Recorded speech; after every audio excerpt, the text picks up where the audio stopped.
Hi friends, my name is Brianna. I'm an outdoor educator with Endless Outdoors Company, and today I'm going to talk to you about using a compass. So, what do you actually use a compass for?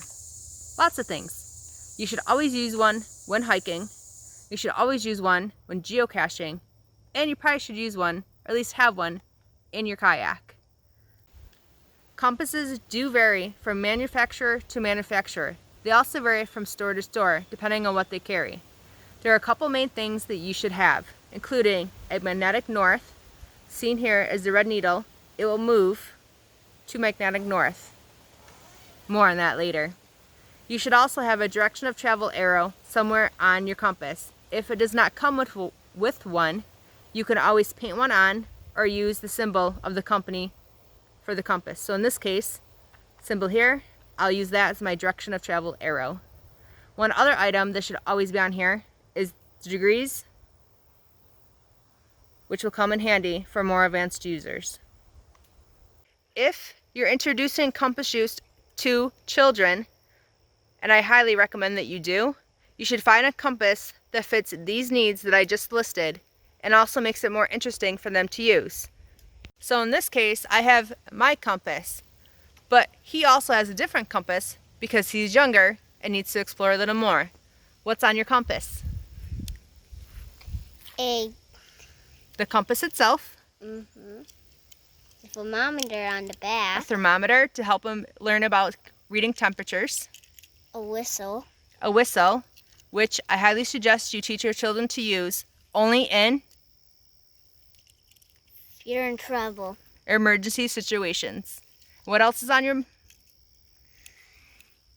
Onto the right, you push on one side and the other pull magnifying glass. A magnifying glass, which, when you're teaching them how to use a compass, I highly suggest you go out in the woods and let them use the magnifying glass to explore leaves, snowflakes, and animals. So now you know what should be included on a compass for an adult and a compass for a child. Let's get into using a compass. To begin using your compass, the main rule you have to remember is to always hold your compass flat in your hand with your direction of arrow pointed towards your fingertips. No matter which direction you move, it should always be held this way. My assistant Owen is going to show you how to use his style of compass right now. Step one is to do what? Look at the arrow. Make sure your direction of travel arrow is where? Heading the way you want. Yes, heading the way you would like to travel or go. Step two is to do what? Make sure it's flat. Flat. Make sure the compass is flat in your hand.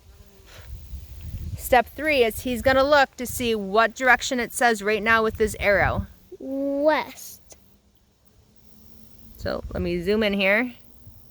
It is west. So now I'm going to tell Owen to take 7 steps west. So he's going to walk looking at his compass to make sure it still says W as he counts to 7. 1, 2, 3, 4, 5, 7. And he's going to stop at 7 with the way he's going, holding his compass the way he had it to start. And then he's going to find the direction opposite of the way he came, which is west. To east. To east. He's going to make 180 back to make sure his compass arrow is lined up to east. And then he's going to take how many steps? 7. 7 steps. 1, 2, 3, 4, 5, 6, 7. 7. So you are now back to where? Where I started. Where you started. So here's our demonstrator, Owen. He's going to show you the use of a compass in action as we go find a treasure. Are you ready? Yes. Okay, so you'll see he's holding his compass flat, and he's always going to use this part as his directional arrow, which means it's always moving the way he's going for travel. So as he moves, his compass always stays that way. So, as you can see on his compass, it's pointing which direction right now? North. So he's going to take 10 steps north. 1, 2, 3, 4, 5, 6, 7, 10. Okay. So I know how many more steps he needs. As you can see, he's still holding his compass with the direction travel going that way. So he's going to take 5 more steps north. 1, 2, 3, 4, 5. Okay. He's looking for a tree that is over there, the little one that's broken. Dry tree, that's what he's going for. He's going to count his steps, making sure he's looking at his compass. So it always points around. north, and take as many steps as you need to get to the path. I'm looking for anyone. Are you ready to count your steps? Yes. Your compass always has to point which way? North. Okay, so make sure it points north. Count your steps to the path. 1, 2, 3, 5, 6, 7, 10, 11, 12, 13, 14, 15, Stop. So, he counted how many steps to the path? 26. So 26. He also took 15 more before he counted 26. So we're going to add together the 26 and 15. How many steps do we have? So how many steps total did you take, Owen? 41. So he knows to go back to start right now. He needs to go which direction? East. Nope. You came north. What's the opposite of north on your compass? South. So he's going to turn around and walk how many steps south to go back to start? 1, 2,